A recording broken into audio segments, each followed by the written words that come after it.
பார்க்கடல் கடைந்த மாதவனே, அசுரர்களைக் கொண்ட கேசவனே, மலை போன்ற தோள்களும் மங்கள ஒளி வீசும் கண்களும் அழகின் திருவுருவமாய் இருக்கும் திருமாலே, எங்களின் பெருமாளே.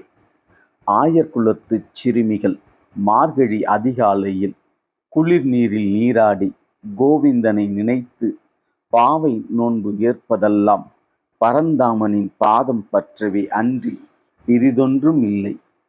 கண்ணனின் கடைக்கண் பார்வை பெற்றால் பிறவி பயன் பெற்றதாகாதோ? திருவில்லிபுத்தூரின் தேவதை, பெரியாழ்வாரின் பெருந்தவம், இடையர் குலத்து இளவரசி, ஆயர் குலத்து அழகி ஆண்டாள் கண்ணனுக்கு பாடிய பாசுரங்களை இந்த பூமியில் எல்லா பெண்களும் பாடவே, ஆயனின் அருள் பெறவே அவள் விரும்பினாள். மனசெல்லாம் மாதவனை சுமந்து, உயிரெல்லாம் கண்ணனை கலந்து மெய் முழுவதற்கும் பேரின்பம் அடைந்தாள் ஆண்டாள். இது முகுந்தனுக்கும் நிகழ்ந்திருக்கும். திருமால் திருவாய் மலர்ந்திருந்தால் பிரபஞ்ச பேரழகியின் பிரியங்களை புல்லாங்குழலில் காற்றில் கவிதையாக இசைத்திருப்பான். ஆண்டவனின் ஆன்மாவிலும் ஆண்டாள் அதிசயங்கள் நிகழ்த்திருப்பாள். கோதையின் 30வது பாசுரம்.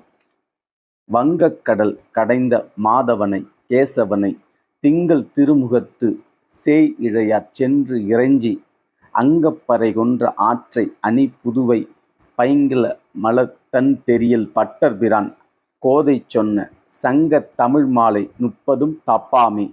இங்கு இப்பரிசுரைப்பார் ஈரிரண்டு மால்வாரை தோள் செங்கண் திருமுகத்து செல்வத் திருமாலால் எங்கும் திருவருள் பெற்று இன்புறுவார் எம்பாவாய்.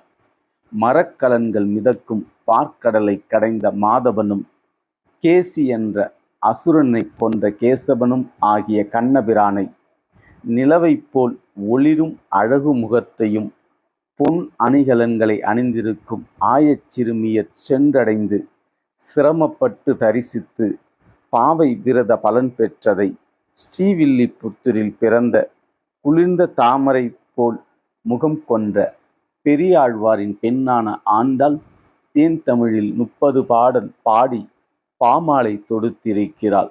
இதனை பிழையின்றி ஓதும் திறமுடையோர் அகன்ற மலை போன்ற தோள்களும் அழகிய கண்களையும் உடைய திருமுகம் கொண்ட செல்வத்துக்கு அதிபதியுமான திருமாலால் எங்கும் எப்பொழுதும் அவனது திருவருள் பெற்று பேரின்பம் அடைவார்.